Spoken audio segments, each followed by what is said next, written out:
কি খেলতেস? তোকে কি হাত পাও ধরে জোর করে ক্রিকেট মাঠে নামাই দেয় যে যাই দুইটা বল খেললে?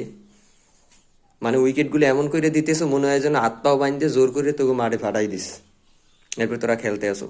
মানে অনিচ্ছাকৃত ব্যাট করলে যেরকম এর থেকে ভালো খেলে। অনিচ্ছাকৃত যদি কেউ জোর করে হাত পাও ধরে নামাই দেয়, জীবনে ক্রিকেট খেলা বোঝে না, ক্রিকেট খেলা দেখে নাই, ওইটিরও যদি নামাই দেয় তবু সে ভালো খেলবে। রান মাত্র 115 রান।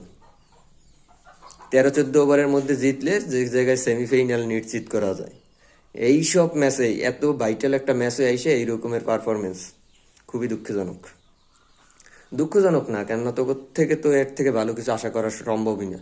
বাংলাদেশ ফ্যান যারা আছে, ইজি ম্যাচগুলা এমন একটা পর্যায়ে লয়ে যাবি, মনে হইবে যে এই ম্যাচ জেতা কোনোভাবেই সম্ভব না, তারপর টাইনে টুইনিয়া ম্যাচ জিতবি। মানে 120 রান হইলো যেই ক্যাটাগরিতে খেলো, 190 রান হইলো সেম ক্যাটাগরি, মানে টার্গেট ওই 100 কোনো মতে পার করতে পারলেই হইছে, এই তিমোরা ম্যাচ জেতা। কোনো দায়িত্ববোধ একটা প্লেয়ারের মধ্যেও নাই, যে একটা দায়িত্ব নিয়ে ম্যাচটা শেষ করব, প্রথম থেকে শেষ পর্যন্ত ভালো করে খেলে যাই, বা 5টা ওভার দেখে খেলি, বা 2টা বল দেখে খেলি, 2টা বল বাউন্ডারি মারি, বা ম্যাচের পরিস্থিতি কি এখন, কি জোরে শর্ট কইরা খেলবো নাকি ডিফেন্সিভ খেলবো না কি রকমের খেলবো, এই কোয়ালিটিটাই তোদের মধ্যে নাই। একটা ইজি ম্যাচ মানে কত ধরনের হার্ড বানানো যায় সেইটা তোদের থেকে শেখা উচিত।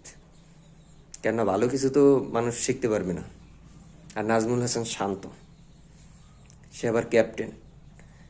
একটা ম্যাচে মনে হয় 10-এর উপরে রান করছে, তাও 32 বলে 40। যে ম্যাচে হয়েছে গিয়ে স্ট্রাইক রেট 200 আপ রাইখে খেলা উচিত, ওই ম্যাচে খালি 32 বলে 40 রান করছিল। একটা ম্যাচে 10-এর উপরে রান, সে আবার ক্যাপ্টেন। আরে ক্যাপ্টেন দিছে হয়তো, হয়েছে গিয়ে এই যে টি টোয়েন্টি দলে চান্স পাওয়ারই যোগ্য না, সেই জায়গায় আবার ক্যাপ্টেন।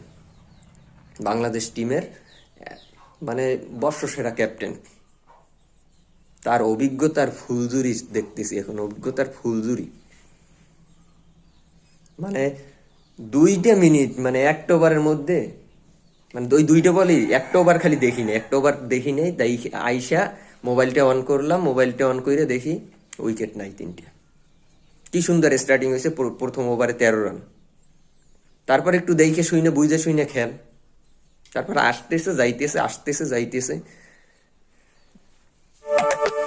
ভাই তোকে ক্রিকেট খেলা লাগবে না।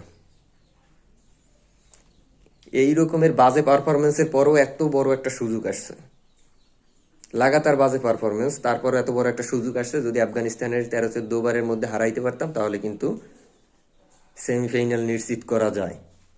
তো এই রকমের একটা সুযোগ পাইও আবার হাতছাড়া, মানে শিক্ষা কোন দিক থেকে হইবে? শিক্ষা কবে হইবে? শিক্ষা হওয়ার তো কোনো ওয়ে দেখি না।